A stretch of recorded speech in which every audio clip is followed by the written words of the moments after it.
I love the chase and the hunt, and I set the pace when I'm running. I always take what I want and I always give it 100. Don't need a bank, no I'm funded. Play the game like it's nothing. I'm always thankful for something. Don't take for granted, stay humble. Now wake up! It's time to... What's up, everybody, and welcome to the Kamen Riders. I'm your host, Josh Meek, the Uber Geek, joined, as always, by my good buddy, Toby Tobes. What's up, Toby? Josh, it's morphin' time. It's morphin' time. It's morphin' time. We're going to talk about Kamen Rider Geats episode 29. I didn't mention that.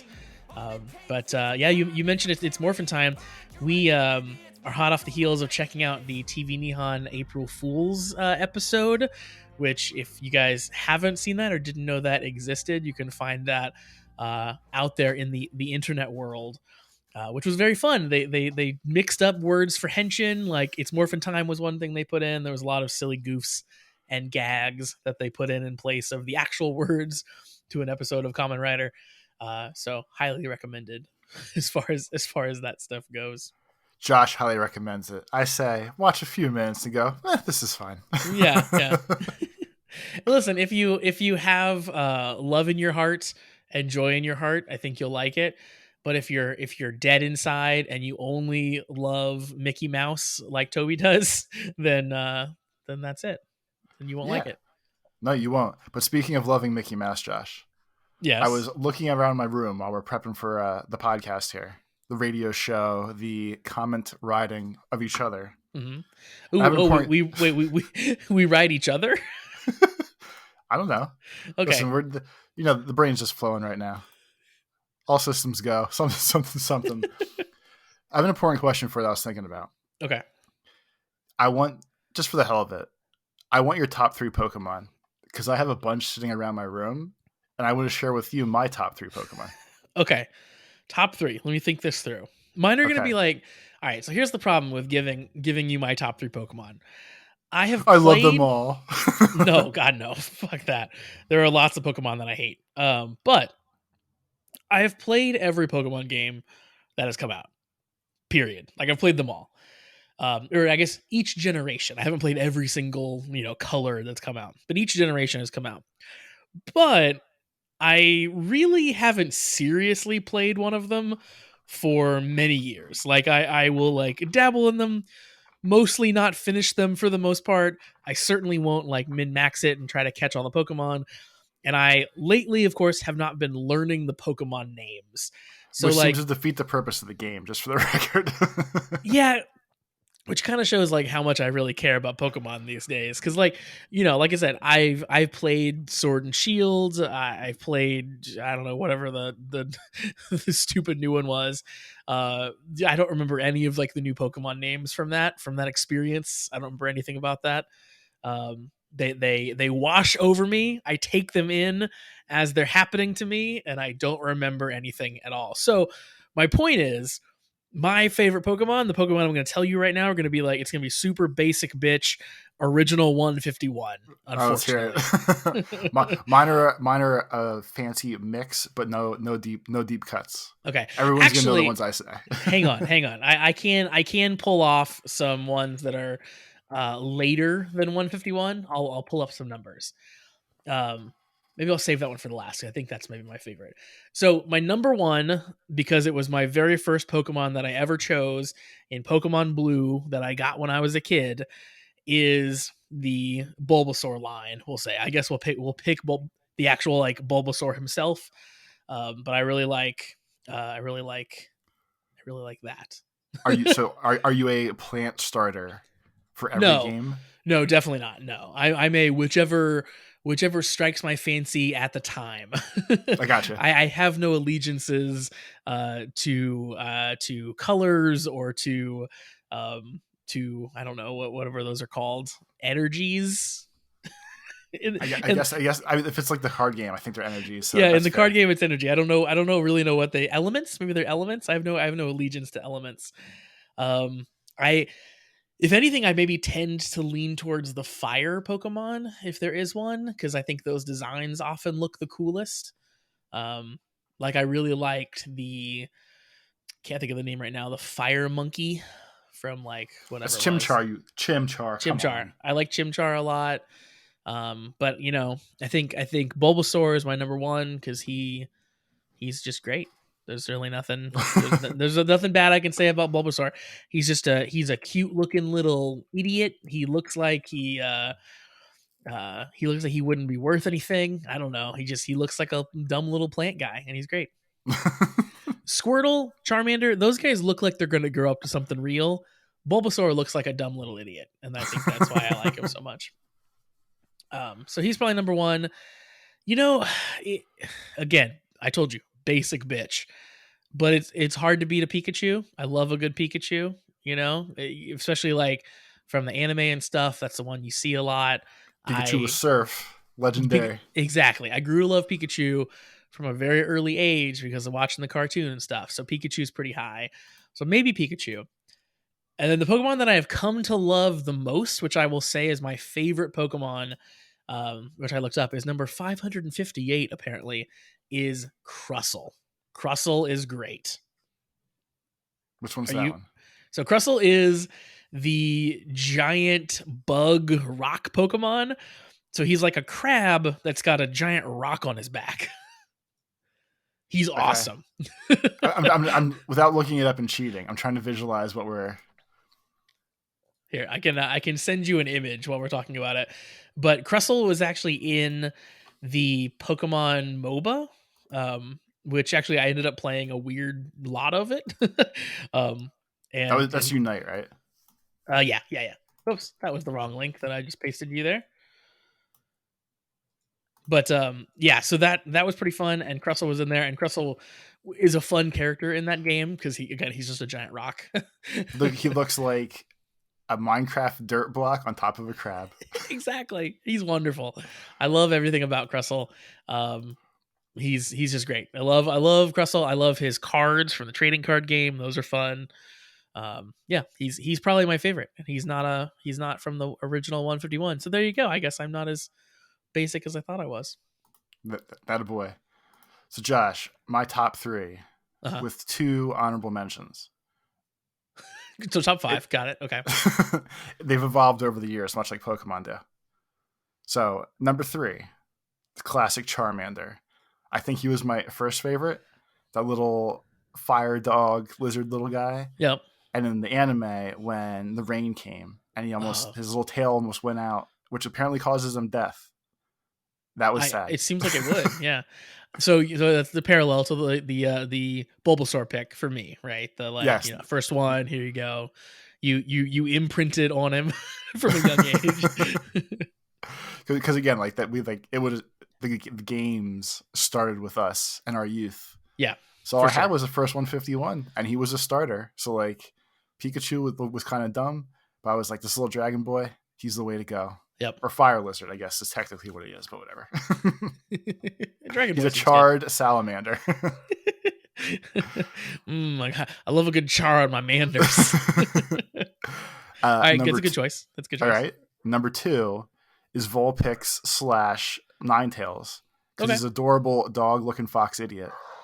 But he grows up and just gets more and more regal looking with his fancy butt and all the flowing tails and swoops and everything else. And he's very regal. So I will say I also always liked Vulpix, but I like Ninetales less. Like I feel like he gets a little too regal, and so because of that, I was more into the like Growlithe version of the four-legged the four-legged Pokemon, because it was like he was like a gruff dog, I like the Growlithe side. But listen, I respect Vulpix as the pick for sure. Thank you. And finally, the number 1 best Pokemon is a new one. Let me look up this number real quick. I'm gonna probably have to Google this one. I'm ready. No, you'll know who he is. Don't worry. Number 1, number 778, Josh. His name is Mimikyu. Do you know who Mimikyu is? I don't think I do. Oh, wait. Actually, I do. I do. Yes, I do.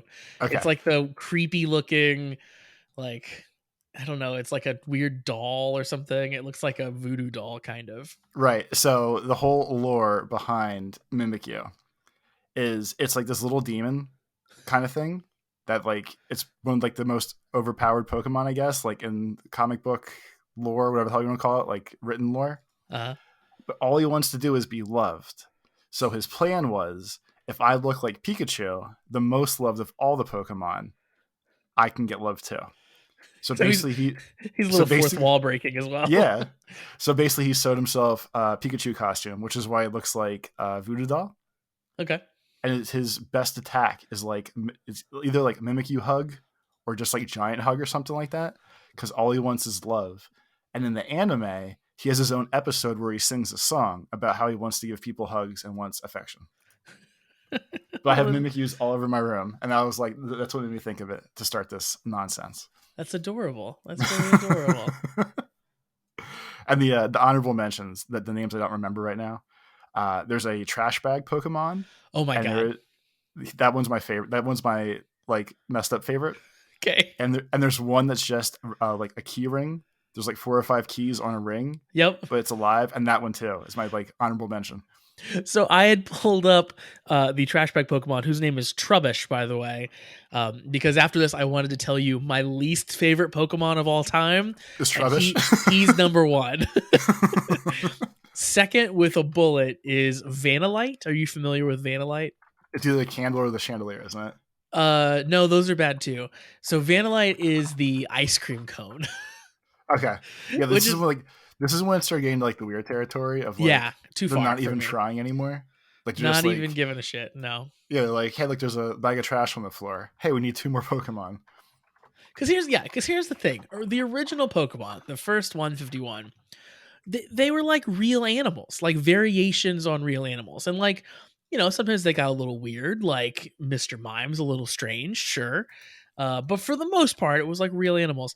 Then it's like you're basing a Pokemon off a trash bag.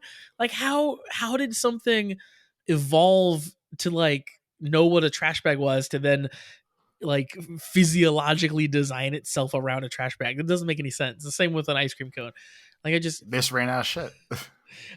Listen, I don't want to say that I couldn't suspend my disbelief, but I couldn't suspend my disbelief to believe that a trash bag Pokemon exists. That was my line, apparently, was trash bag Pokemon. There you go. Klefki is the key ring. Because I'm sure Klefki, someone knows that's listening to this and is going to be like, it's Klefki, you idiots. So we're gonna get it out of the way now. I mean, I was very clear that I know nothing about current modern Pokemon. Yeah, that's true. He's full on just a key ring. He's got 1, 2, 3, 4 keys, and he's a key himself. Floating in the middle. Yeah, there's that Pokemon that's just a sword, just a fat sword. I don't know why. Yeah, if you're a Pokemon and you're deciding what to look like, why would you pick keys when you could just be a sword? That's cooler. I have no idea. I don't know either. I will say, there have been some recent very good Pokemon, I think. Like, are they up to the numbers in like the thousands now? Yeah, because like it was pretty dark there for a while when they were designing, trash bag Pokemon. But I feel like lately it has gotten better, I think. I have no idea. Other than like the start, I feel like the starters are always the good ones because people see them first, and then just goes downhill as we go. That's fair. That is fair. Yeah, the starters are always really decent. But there's also some pretty dark ones. I'm looking at a picture of Klefki from the manga, Ew. and this is really messed up. Klefki in the manga has like 20 keys on his key ring.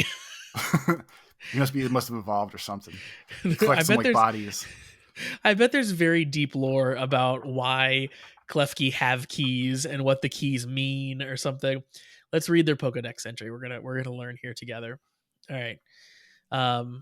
They have 2 black circles form a keyhole. No one gives a shit.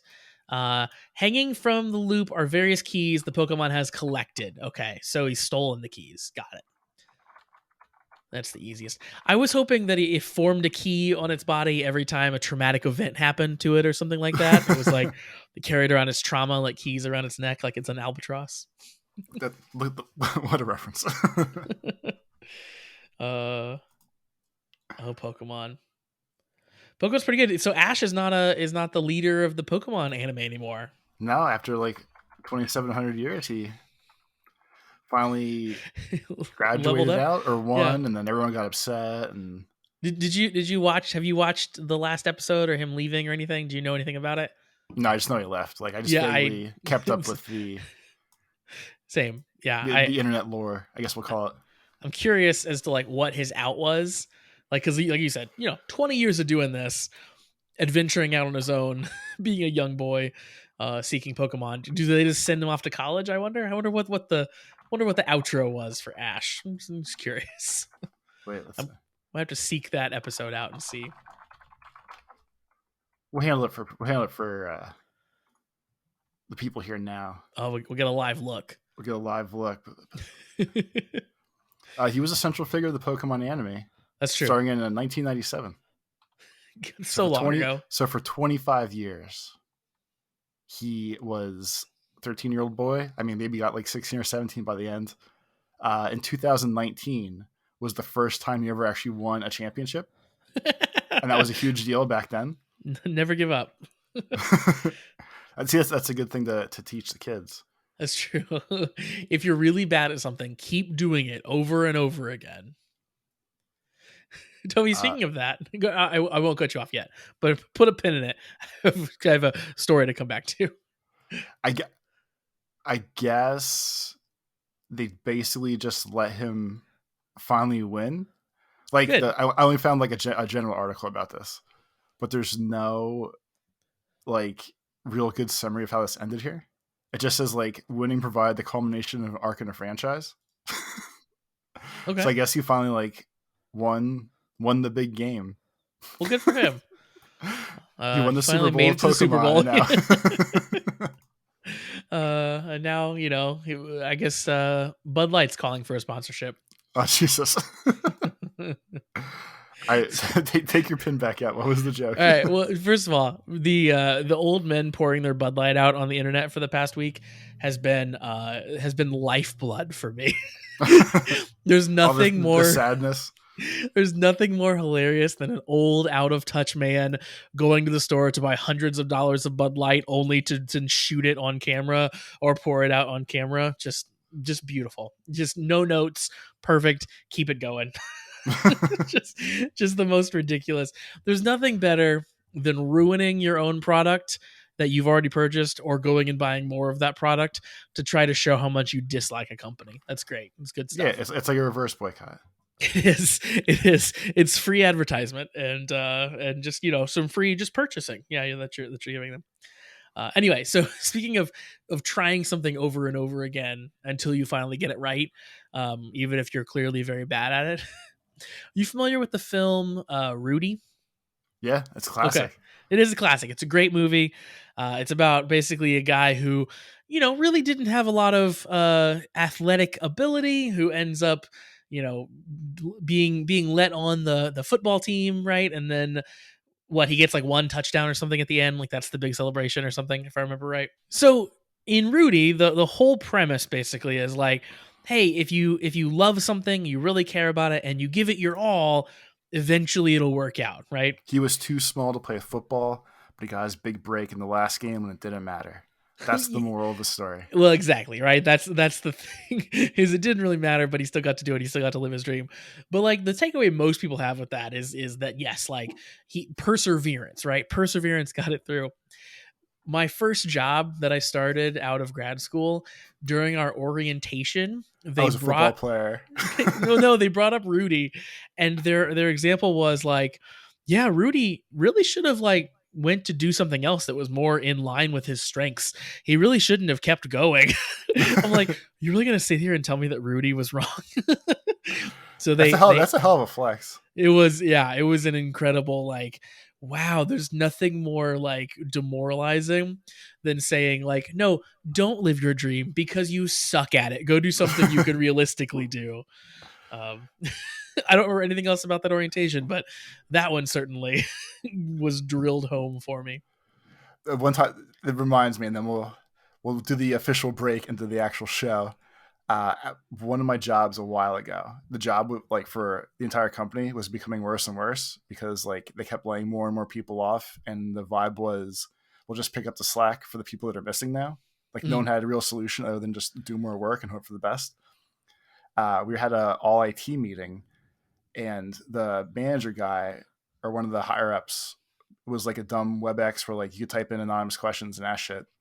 So he's like, yeah, this is a Sisyphusian task, which is the dude that's rolling, which is, for those who don't know, the Greek fable of the guy that keeps rolling the ball up the mountain and never stops. Yep. Well, So he gets to the top and it rolls back down and he has to start over, right? Like that's yeah. I didn't even know he made it up and over. But so he's like, this is I'm probably not saying the name right. So it was a Sisyphusian task or whatever. And he's like, but there's an end, it'll get better. We'll do this, blah, blah, blah. And he tried to make it sound good. And I just got so irritated because I hated that job at that point that I asked an anonymous question. And all I typed was Sisyphus was the guy who kept trying to roll the ball and never went anywhere. I was like, why would you compare this to that? So he read it out loud and was like, oh, yeah, I guess that's a good point. And just like moved on. I love it. Yeah, don't try to say it'll get better by using the guy as an example who literally it never got better for all of eternity. Yeah, like he literally never went anywhere, and no progress was ever made. But you're gonna still have to compare that to work right now and be like, yeah, it's okay because he did a good job. Yeah, he's literally used as the definition of tasks where there is no bright side to look forward to. That's incredible. That is really great. I was very proud. Well done. Well, Toby, jumping into actual Kamen Rider talk now. We have an email. We got an email in from our good friend Shade. So, sorry, Shade, I've been sitting on this email. Here comes a lore dump. I've been sitting on this email for a week here, Shade. We didn't read it last time for time, but I wanted to save it for this week. So Shade says, first off, I want to say congrats on the Patreon. I think it's great that you guys are doing more stuff that interests you. So yeah, if you guys didn't listen to the last episode or the one before that, we are starting a Patreon. Actually, as you hear this, the Patreon will be live. So you can hopefully go in the description of this video or of this episode and click on it and go sign up for our Patreon. We'd love to have you there. Our Patreon, as Shade points out, one of the things it's going to get you is weekly episodes of Kamen Rider Black Sun, where we are doing what we're calling kind of a watch and react. So Toby and I are watching the episode, talking about it in real time, kind of doing a sort of Mystery Science Theater-esque approach to watching Black Sun together and experiencing that together for the first time. We're also going to do a monthly kind of ramble cast where we can kind of talk about all things that aren't Kamen Rider. And in addition, you can join Discord and join our little community and talk to us about Kamen Rider and who knows all what else. Whatever you want to talk about, as long as it's not bad. That's true, yeah. So Shade says, I think Black Sun would be an interesting watch, even if it's very different from your typical mainline Kamen Rider content. Because it's good. Yeah. Yeah, we, spoiler, have started producing that content. And yeah, Black Sun is interesting. Certainly very up Toby's alley already. Shade talks about maybe not being able to support the Patreon financially, so that is perfectly okay. we do not care. We won't require you to join our Patreon to get everything. We're happy that you're here supporting us on the free stuff. The kind of mainline current Kamen Rider review will always be kind of free in the podcast feed, free on video, so all that stuff will always be there.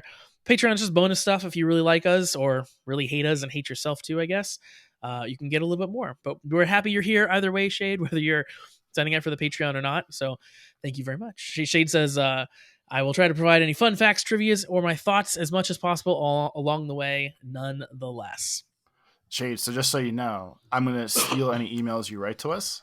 I'm going to dump that information in the Discord early and pretend I came up with it. You really are going into business for yourself here as far as... I'm co-opting everything possible that I can. All these nice people send us emails and you just steal things from them and they're going to find out. It's like whatever the opposite of the perfect crime is what you're committing here. By admitting everything. We talk about it on the air. These people have already proven they listen to the show because they're writing emails. Of all the people to steal from, Toby, these are not the people. I want everyone to know this harkens back to my my angst-filled teenage years where, for whatever reason, I would always tell my mom before I did bad things instead of after I did bad things. So then she would just tell me not to do it and we'd get in an argument about it and then I wouldn't do it.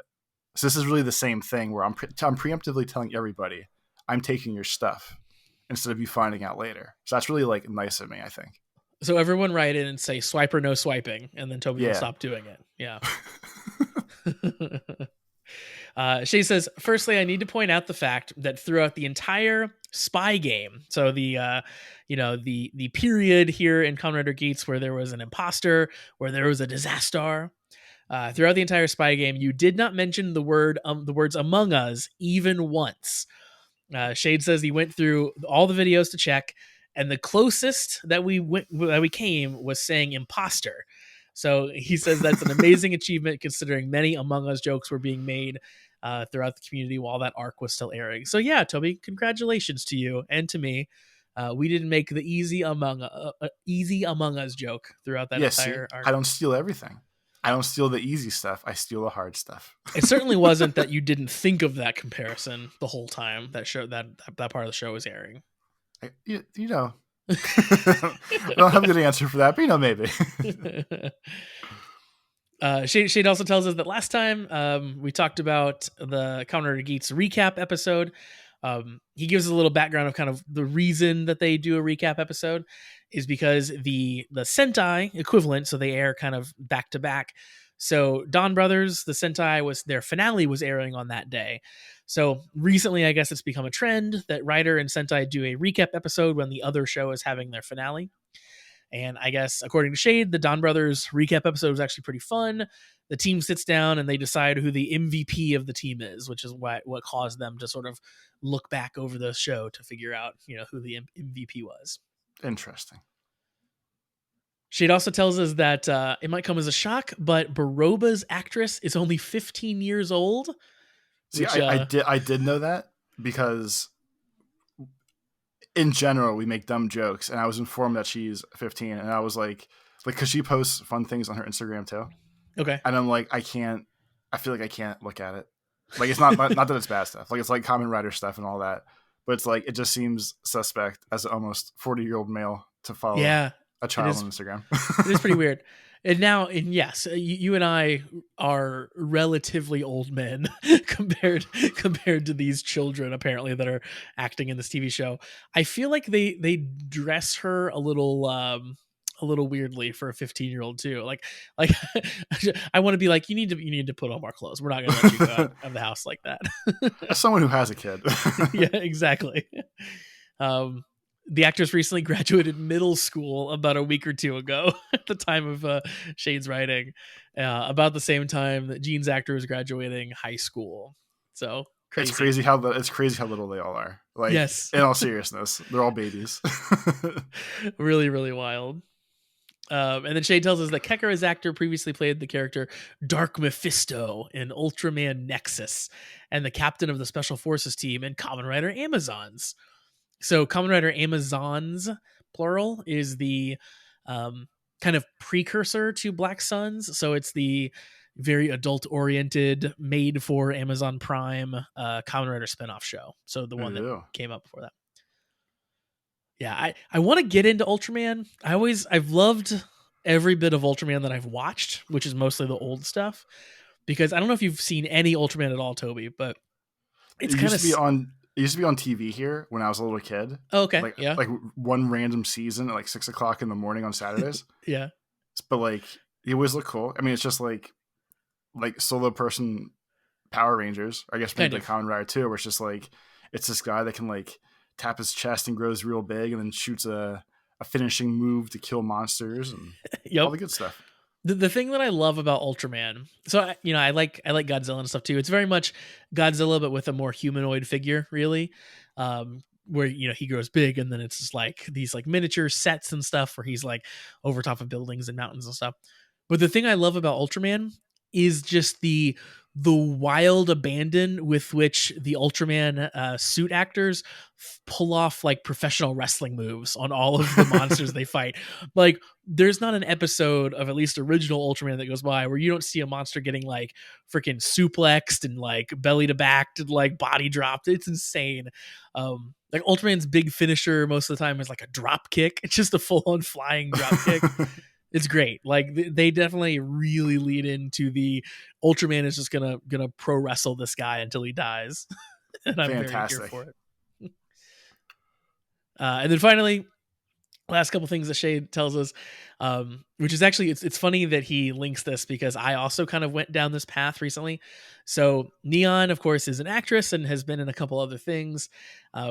I went down a path to see if anything else she'd been in had been like subtitled or fan translated, and not really anything that I could find, but I ended up watching some untranslated stuff that she was in just to see like what her acting was like in other shows. And then Shade actually links a clip of the same show that I found as well, where Neon is in a high school romance show and she plays the mean girl on the Oh show. no. So she like is like bullying some other girl and having her notebook all ripped up. And yeah, Neon's not a nice person, Toby. You know what? I could see that. Those damn Yeah. Twitch kids. None of them are any good. She's pretty good at it. She's pretty good at playing the mean girl. And then Shade gives us a picture here, so I'll put it in the video version of the podcast. But it is, according to Shade, the greatest reaction image ever. Use its power wisely, and it is a picture of Ace. He's dressed, I would say, very dapper as usual. He's holding a card and he's pointing at the card, and the card just has the letter L on it. I'm sending it to you right now so you can see it. And just perfect. Just someone take an L here directly from Ace. Fantastic. So thank you very much, Shade. Great stuff as always. Toby, of course, we are talking about Kamen Rider Geats episode 29 this week. Episode 29, Toby, is Neon's birthday. Happy birthday to Neon. Which, oddly enough, or funnily enough, is on April Fool's, as they said in the show. And I feel like that this episode came out around that point. So it's very topical. Yeah, it's almost like they intended that to happen. I refuse to believe that. It's almost like when they do like Christmas episodes of TV shows, they intend for them to come out around Christmas time. You know what? That's pretty smart too. Thanks. No, not you, them. Oh, okay. All right. Well, I was telling you about it, so I at least got like a 30% smart, I feel like, off of that. That's fair. Thank you. Well, Toby, it is Neon's birthday, as you said. She's doing a live stream to open this episode. And, she's all happy. She's on the camera. She's like, hey, it's my birthday. I hope you guys all wish me happy birthday, blah, blah, blah. She turns off the camera and then goes full melodrama. She was very upset shortly afterwards. Just her face changing as it kind of pans over the camera was perfect. I loved it. Basically, she points out that her birthday is the commemoration of both her happiest and saddest day. And if you recall, we found out a long time ago now that she had been kidnapped, and the kidnapping had happened on her birthday. So she has a lot of feelings that are wrapped up in her birthday because of that scary thing that she, at least thinks that she lived through. We'll say. I feel like that would fuck up your birthday. So It seems fair to be upset about. Like this day I remember is the day I got kidnapped. That seems fair. For sure. Yeah. If you had a horrible trauma on a day that was supposed to be fun, yeah, that would not be a good combo, I feel like. Nonetheless, we move on, and this is maybe my favorite scene in this episode. Keiwa and Ace are shopping for something for Neon for her birthday. So they're in a cute little store. They're looking for something. Keiwa says, what should we get Neon? And Ace is like, I don't know, probably anything. She's a celebrity. She can buy whatever she wants. It doesn't really matter. She has it all. and that's a fair point. Like, it is when you have it all, like, what are you supposed to get that person? I don't know. Maybe you make something like macaroni art. Ooh. Yeah. Keiwa's probably good at that. He knows kids. He can. I bet so. They'll help him out. I just mainly want like a slice of life anime where it's just Keiwa and Ace shopping for Neon's birthday for like an entire episode. Like just give me that. I want that. That could have been like the special episode thing. It could have been. April Fool's one could have just been like shopping for Neon. What does she want? I normally don't. I don't like. It's not really shipping characters, but I don't normally care about characters of media that I watch enough to want to see them just do like mundane, happy things together. but I definitely do with these three. Like I like them and I want them to be happy and I want them to be friends. So I would totally be on board if it was just like, hey, we're going shopping with Ace and Kawa today. It's gonna take 2 hours. I'm like, yeah, sure, I'll do it. Let's do it. It's a mall day. Let's go. The mall. Oh my god, if we had a mall day episode, sign me up. Be great. But during this whole shopping spree, Kawa keeps kind of casually mentioning Ace's like reincarnation, like, oh, I can't believe you have the memories of your past lives. He brings it up a couple times, and Ace tells him like, oh yeah, you're kind of taking this in stride. Like I thought you'd be more taken aback by all this. And Kawa says, well, you're still Ace. and they share a knowing look. It's funny because like that's almost the same conversation that Gene and Ace had as well, where Gene was like, you're talking to me pretty normally for someone that just found out I'm from the future. Yeah. And Ace was like, I don't know, I guess. Like, I think he was nonplussed by the whole situation. Yeah, I think our boy Geats saw a little bit of himself in Kawa at that moment. It was like, yeah, we are good at taking things in stride. You're right. That's why we're friends. I just love whenever Ace is proud of Kawa. It's mainly what I'm looking for. He's like, my little buddy's growing up. Exactly. Soon after this, Toby, a Giamato appears outside. He's got a big red flag. He's kind of like running. So Kawa rushes out to chase him, and Ace follows, but Kawa ends up getting separated by Ace. There's kind of an invisible wall that pops up between them. Turns out the separation of the two was the plan all along, because Buffa has created the game for this round of the Giamato Grand Prix, and it's a bullfight. So the bullfight is going to be one-on-one battles between a Giamato opponent and a Kamen Rider opponent. And it was crazy because for that whole situation, like when Kawa gets ready for his round, because the whole thing is that like Buffa or whoever they're fighting is supposed to be like the Matador, and the Kamen Riders are supposed to be the bulls. Yeah. And Kawa just looks at him and goes, no, but you're the bull. Yeah. And Buffa looks back at him like, I don't understand why you just said that. Like he's like, I don't get the joke. And it was like the best face, like I think one of Buffa's best faces, where he was truly just like, I don't understand this reference. Like he just like for whatever reason, complete disconnect of like why he would be the bull in this situation. Incredible. No, like literally, you're the bull when you turn into a Kamen Rider. It's a bull. You're not getting this. Okay. That was a great moment. Also, it's very Kawa just to be like, wait, this doesn't check out. You're the bull. I can't be the bull. But everyone basically has to watch while Kawa battles alone. The audience sort of like cameras that float around are of course permitted into the battle arena so they can watch. But Neon and Ace and Sumi and the Game Master all kind of have to watch from the lounge. There, of course, are shenanigans during the battle. It's not just a one-on-one fight as they expected. We see basically spikes that attack Kawa that come from these like water portals, I guess I'll call them. You see like a little bit of water on the ground, and then a spike shoots up. So it seemed very unfair for the battle. Yes, because exactly. Most of them were like Kawa didn't even have a chance of getting away from him. Like they just literally just appear either under him or next to him, and just stab him immediately. Yeah, they kind of happen instantly. So once those start happening, he gets taken down pretty fast, and they lock him up. He's locked away in a cell. They kind of are talking to him in the cell afterwards and kind of gloating about it, sort of.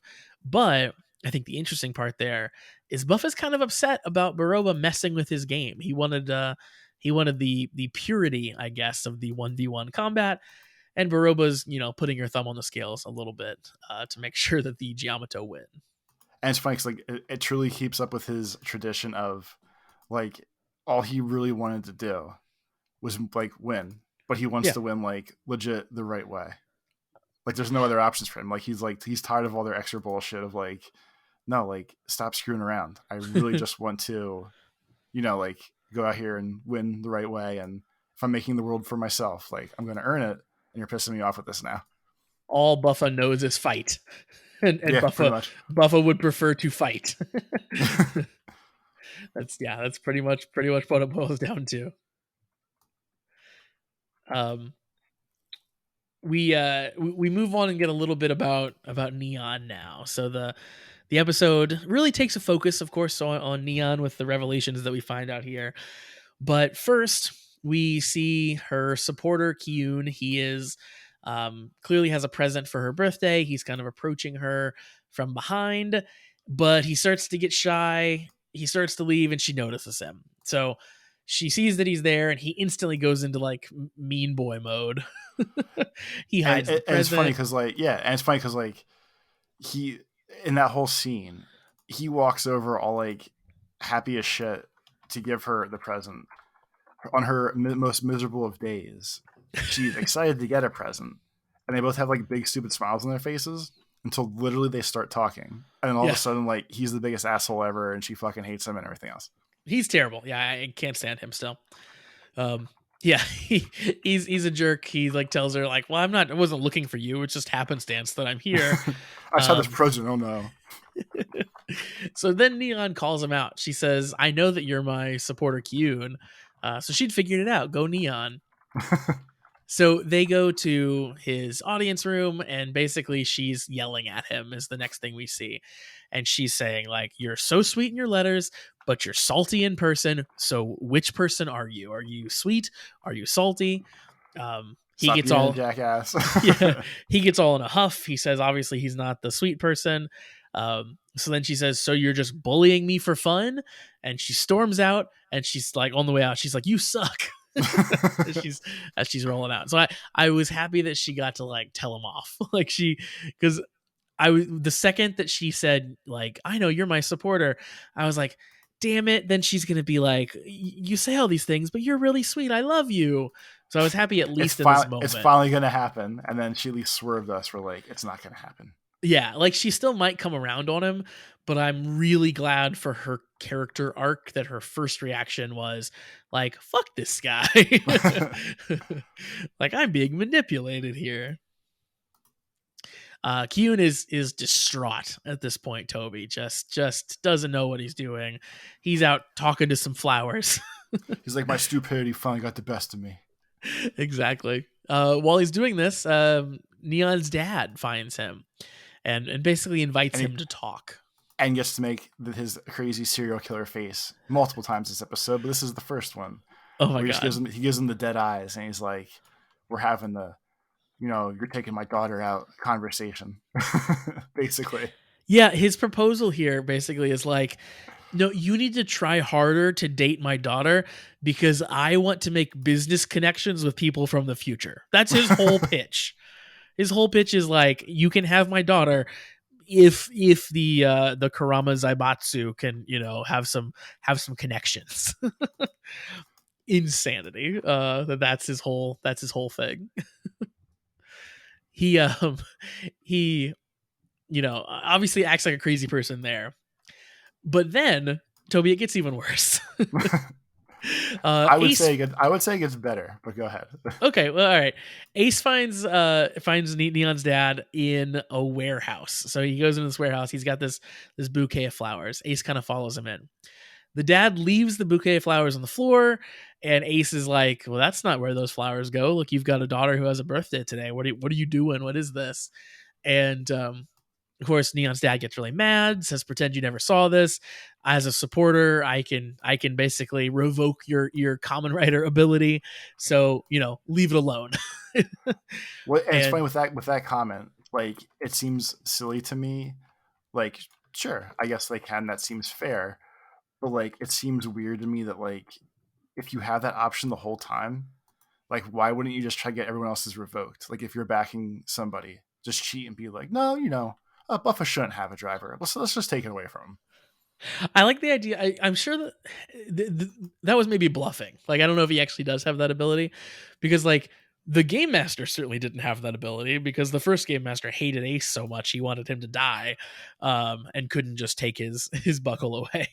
So I wonder if a supporter truly can do that, or if he was just saying He was that he just could frustrated throw his with the power out. situation. Yeah, exactly. Like, I'm a powerful man. I can do whatever I want, type of thing. We get some flashbacks in chatting with Neon. that she, of course, was kidnapped 11 years ago. We get reminded of that on her birthday at that warehouse where her dad was. We have some flashbacks basically of that day, of her getting rescued and her having a birthday party with the cake afterwards, where, obviously there's like the happiness and sadness all mixed together, and she can't blow out her candles and all that stuff. We see all that at that point. So she's kind of melancholic, we'll say, about her whole birthday she's having, but she's still kind of determined to head off into battle for the Giamato Grand Prix. But Ace stops her and takes her place instead. So kind of tricks her out of it, we'll call it, but not really.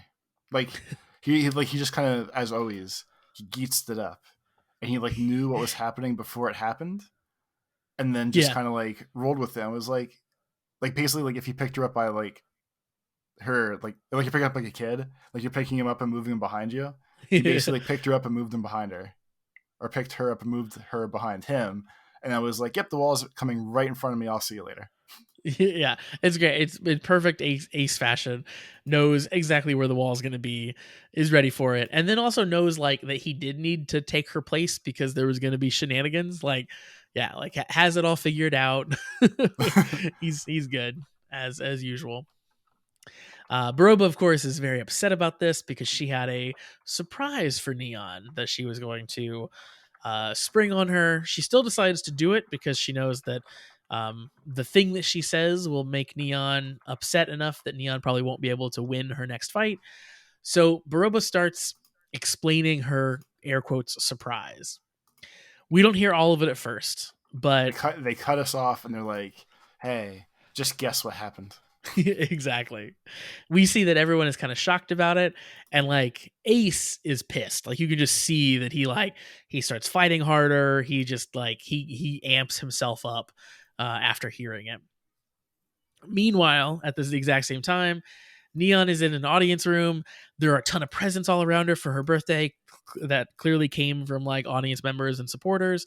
She has a cake in front of her. She's about to blow it out, and then suddenly her toys start insulting her, and a bunch of audience cameras show up and start yelling at her, and they're heckling her about being a fake person, and she only exists because of the goddess, and they regret spending any time on her as a supporter, and they keep mentioning Akari Kurama, saying that she's a fake Akari Kurama, that she's Akari too, and on and on. And Neon has no idea who this Akari person is.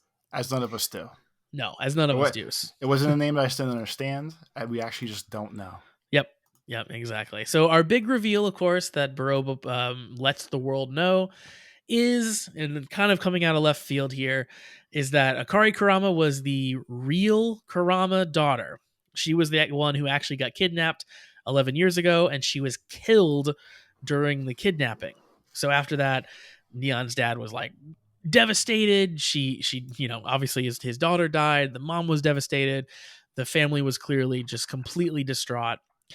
And in exchange for being a DGP sponsor, her dad had his wish granted, and his wish was not to bring his daughter back to life. His wish was instead to have his ideal daughter Neon brought to life. That seems like a better choice out of the two. Like, it's so fucked up. You're like, listen, not to give you any notes, God, but if we could punch some things up about my original daughter, we can just improve some things here. So basically, what happened is that the wish got granted. They plugged this creation Neon in during the kidnapping, and she is the thing that gets sort of saved at the kidnapping, and she lives on where Akari died instead. So then we get another flashback of all of the memories, but this time what really happened, where Akari was dead, everyone was sad, they had a birthday cake with no person to celebrate because the daughter was dead, and so on. So Neon, of course, is freaking out. Kyun is there, of course, to comfort her, probably. Because to be fair, like this is a wildly out of left field revelation. Yeah. So like, I mean, I would assume she's human, like that she's still like a normal living being and not like some weird robot thing. So like that's a pretty heavy, like a heavy whatever to have dropped on you, where someone's like, yeah, by the way, like someone wished you into existence. And you're Yeah. kind of a person, but not really. It was really just to replace your fake sister who died. And like, and your whole thing is you're supposed to be a better version of someone who really did exist. And yeah, but your whole idea, your whole thing is, yes, you are just a figment of your father's imagination. Yeah, fascinating. I love that, like, this is all, yeah, it is out of left field. Like, this is a wild revelation that I didn't see coming, but they did plant the seeds a little bit, right? Like, we knew that Neon was the result of a wish already. We all assumed it was probably because, like, maybe they couldn't have children or something like that. Not this, but we knew that a wish was involved in Neon's creation. But I love that they were able to like continue to swerve that information into this reveal. Well, like, so going back like episodes and episodes ago, Yeah. like, is this why I think obviously her mom was super protective of her, but is it because that she just thought like, hey, you're the special wish daughter and now you're here? Or was it that she thought that she was just the plain kidnapped daughter?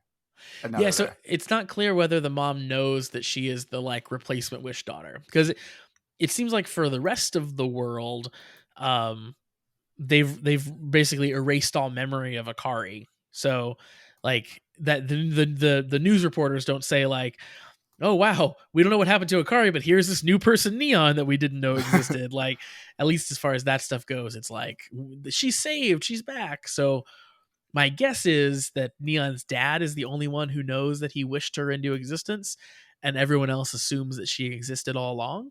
That she's a real Um, person. yeah, so my guess is the mom is just protective because she got kidnapped, and that's all true. Not because she is a a special goddess wish daughter. Um, but yeah, Neon didn't have a real childhood. She had a whatever her dad's imagination of an ideal childhood is, I guess, which is messed up. Yeah, seems fair. That's fine. Yeah, yeah. So obviously, big, huge question mark about what this is going to do for Neon and how she's going to be able to handle her fight, which is coming up next. But we do cut back to Ace finishing his fight up again. He is just going hardcore. He ends up like taking out an audience camera out of the sky and like smashing a Giamato with it, which is like super badass. So yeah, he goes full on murder mode, takes out the Giamato that he was fighting. And at one point he says like basically like, you hurt Neon and I'll never forgive you for this. Of course not. So yeah, he is heart and Neon. There's actually, we didn't talk about it, but in the lounge in this episode, at one point he is like kind of whispering to her about her birthday. He was like, you seem kind of sad despite it being your birthday. Like, is it okay? And she's like, yeah, it's fine. And the game master is watching them and he thinks like, oh, Geats symbol plus Neon symbol equals heart. And then I think Sumi like pushes him and tells him to stop. So it's funny because that was one of the things where I was trying to figure out if it was like just wackiness put in by the subtitlers. But then I thought about it and like it really can't be, I guess, because like Sumi still pushes him. Yeah. So I would assume it's real. I think but, like, that's it real in just the show, seems yeah. silly that like it's just a silly thing, I guess. Yeah, I think obviously I don't think in universe Sumi was like seeing his thought bubbles, but like clearly was realizing what he was thinking in terms of like, oh, it's a love connection, and she wanted him to shut up or stop thinking about it. But no, I think that was actually like original in the show. But yeah, we keep talking about what who her love connection is going to be. Ace certainly takes it pretty hard when she takes an emotional hit here. And Kim was in prison. Who knows how he reacts? So I'm torn again because like, so is Geats going to be? I'm torn between like, will Neon's final suitor, and all this be one of the people we know, or just like she just loves the world and it's okay. I don't know. I'm interested to find out. As long as it's not Kyun. Because I don't want Kyun to be happy, and I don't want Neon's dad to be happy. I don't want either of those people to get what they want. But yeah, certainly a massive revelation here. I love that the show can continue to like throw out ridiculous like curveballs like this that still feel mostly warranted. Like, you know, the whole theme of the show is basically like, what is creation? Why do I exist? What is living? What is life? What is free will? And this is an extra wrinkle on top of it all, right? Like Ace has one version of that question, which is, why does this keep happening to me, this life? And Neon's version is like, why was I created? Like, what does that even mean to live now if I came from, you know, just someone's thoughts, if I was just this ideal person that sprouted to life? And then Kaywa's like, I'm just a happy guy. I'm still just chilling. But yeah, really, really interesting dynamics there, I think, between those things. So I'm guessing next episode we will probably get further Kyun reveals. We'll maybe find out if he's a good person or a bad person ultimately in the next episode or two. But it seems like they're definitely ramping that emotional climax up a little bit. We're almost ready for it. They're getting there. I think so. Awesome. Well, that will be the big episode 3.0. Certainly excited to check that one out. But I think that's going to do it for us for episode 29. As always, check out our Patreon, as we talked about, linked in the description down below. Also, you can check out all of our past episodes, either in podcast form, just search for the Kamen Riders in your favorite podcast app, or go to KamenRiderSucks.com and you can check out the video playlist of all of the past episodes there. Of course, send us an email, cast@KamenRiderSucks.com. We love hearing from you guys and hearing the things you have to say and hearing feedback. That's always super fun. And yeah, you can also keep up with us outside of the world of Kamen Rider in between episodes. Toby, where can the people find you? On Twitter, it's @LifeOfTobes, and on YouTube, it's tobesplays.com, or just Tobes Plays on YouTube, whatever you want to call it. Right on. For me, I am currently on Twitter and Tumblr @PrettyDeeceJosh. I'm toying with the idea of stopping using stopping using Twitter quite as much. I've already toned down the use quite a bit, but I might stop entirely. I was looking into Substack, which is apparently adding a notes feature, which is going to make it a little bit more Twitter-like. So I have high hopes that that's going to replace Twitter in my life, but we'll see. If it does, then I will let you guys know what my Substack name is. We'll go from there. Then Josh will be a cool guy for sure. Yeah, Toby, I've always been a cool guy. That's true. Thank you. But for now, I am still on Twitter @PrettyDeeceJosh. So yeah, that's gonna do it for us. We hope you join us back here next time for episode 30. But in the meantime, check out the Patreon and have a great week. Peace. I'm taking shots at the enemy. I'm gonna make it to the top, leave a legacy.